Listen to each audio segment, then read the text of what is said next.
track and not have to go over and cover his line against Michael Schumacher. It's crucial how they all get away. 3 lights, 4 lights, 5 lights, and in Germany it is go!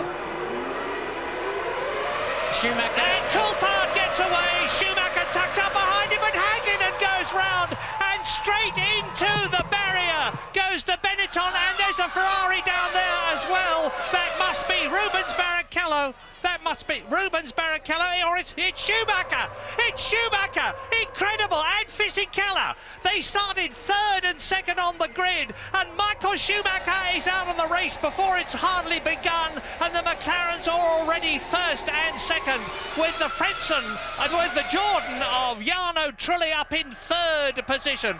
An incredible development, and Michael Schumacher is again going to score no World Championship points. And it's such a long lap here, the second longest lap of the year. They'll easily be able to clear those cars before the pack gets around for the first complete flying lap of the day. Those cars will be cleared out of the way. Disaster for Michael Schumacher. Yeah, but Rubens Barrichello is already slashing his way through the field, and Fisichella and Schumacher talk to each other as we look down on this 200-mile-an-hour plus straight. Rubens Barrichello, there he is. You just saw him coming towards us in the Ferrari. It's McLaren leading, McLaren in 2nd place, the Jordan in 3rd position, and the lead driver is Mika Hakkinen with David Coulthard tucked under his gearbox, and De La Rosa in the Arrows, who's been going so well, is in 4th position, and the 2 Jaguars of Eddie Irvine and Johnny Herbert are up there, both of them in the points, 5th and 6th at the moment. Yes, unless Herbert's past Villeneuve. Herbert's 7th according to the screens, but Hakkinen got a flying start. Michael got away well too, but seemed to stutter. Yellow flags are out on the start-finish line here, just to tell the driver, wave yellows to tell the drivers they're recovering those cars. No sign of a safety car, no sign of a red flag, and Michael Schumacher is out of the race for sure. And Barrichello has already gained 8 places. He's up from 18th on the grid to 10th. 2 of those, there he is pulling out, you see, and passing Zonta in the BAR, coming up behind Jacques Villeneuve in the other BAR. For Ferrari now, and for Italy and for Brazil, it's all down to Rubens Barrichello. And I think I just saw Johnny Herbert passing Irvine too. The Jaguars are running line as 3rd in 5th and 6th. They did clear Villeneuve, as has Verstappen now, who's 8th. But yes, Johnny Herbert now, the leading Jaguar in 5th place. But look, you see, look at the arrows there surging through. And Jos Verstappen, who started well down through the field, is up into 7th position.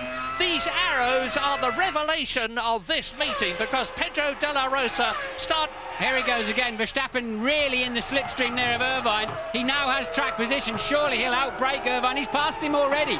Verstappen up into 6th. Yeah, and I reckon Jos Verstappen may be on a 2-stop strategy. This arrows is incredibly quick. It's very, very slippery indeed. The aerodynamics are superb, and the Supertech engine is good. Here's a replay of the start. Now here we go. Coulthard away moderately well. Schumacher I saw out of the window getting away well, then stuttered, and Hakkinen just drove right through the middle. Now look, Schumacher came across and really blocked Fisichella out. Schuey did not realise Fisichella was there, did not give him any space, and I'm afraid, Michael, you cannot blame that on Fisichella. Look, he's moved across onto his line and then braked, so Fisichella quite late into the corner, but that was at least 50-50. Michael gave him no space. Yeah, but a lot of the cynics will be saying that's Michael Schumacher's come up, and he's had payback time for the things they've been blaming him for in the recent past. But meantime, it's looking great for McLaren, 1st and 2nd.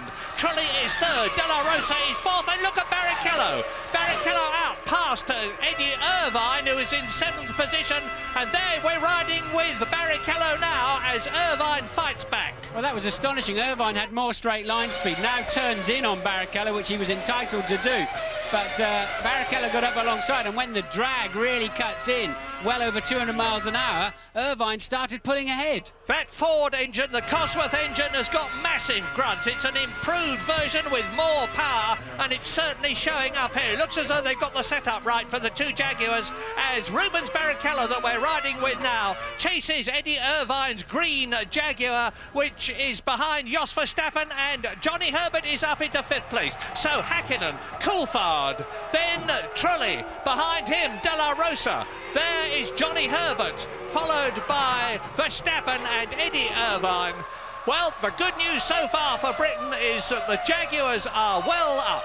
Yes, and now Barrichello's got a much better run on Irvine earlier on in the straight. Now let's see the drag cut in. Can Barrichello make it stick this time? Yes, he's got the line up the inside. Irvine just falling back down the field at this stage. And that's Eddie Irvine, of course, who won this race brilliantly for Ferrari last year, thanks to the support of his teammate, Mika Salo, who was replacing Michael Schumacher after the German had broken his leg in Britain. Coming through now to complete lap 3. Mika Hakkinen leads David Coulthard. The gap between Coulthard and Trulli is 1.3 seconds, but again, as in Austria, Pedro de la Rosa, who was superb in qualifying, is magnificent here. Look at the orange arrows. There's a big gap between it and the green Jaguar of the red-helmeted Johnny Herbert, who has got Verstappen behind him, and Verstappen has got Barrichello ready to pull out and in the Ferrari and try to get up into the top 6. If in the red Ferrari, Barrichello can get past the orange arrows there of Jos Verstappen, the Dutchman, who was not in very good odour this morning because in the warm-up he drove into Jacques Villeneuve's BAR. Yeah, very silly accident on the out lap first thing this morning, and damaged both the arrows and Villeneuve's BAR quite extensively, and he had to go and apologise, that's for sure. And look, Verstappen again struggling to slow that arrows down. I think they've got tremendous straight line speed, but struggling a little bit into the braking area, and Barrichello lines up his next victim, but this one's got more straight line speed than the Jaguar he's already overtaken of Irvine. Yeah, and we've learned here that next year Arrows are going to have the Peugeot engine exclusively, and that will do them no harm whatsoever. So they're in great shape, but McLaren are in even better shape because they are on a potential 16 World Championship points at the present moment, with Mika Hakkinen bidding for 10 of them to win the race. But we're now on lap 4, it's a 45-lap race, so we've gone about 1/10th distance, 1/11th distance. Coulthard on a very fast lap at the moment, edging up a couple of tenths in each section on Mika Hakkinen. Interesting problem here for the McLaren bosses, Murray. They've got two drivers that can take the championship, as they had 10 years ago with Senna and Prost. But now, with Schumacher out of the race once again, what are McLaren going to do about their front two, who are now just 0.6 of a second apart? And Trulli is hanging on remarkably well there in the Jordan, as is De La Rosa in the arrows. Yeah, I think Pedro de la Rosa is absolutely magnificent, the young Spaniard.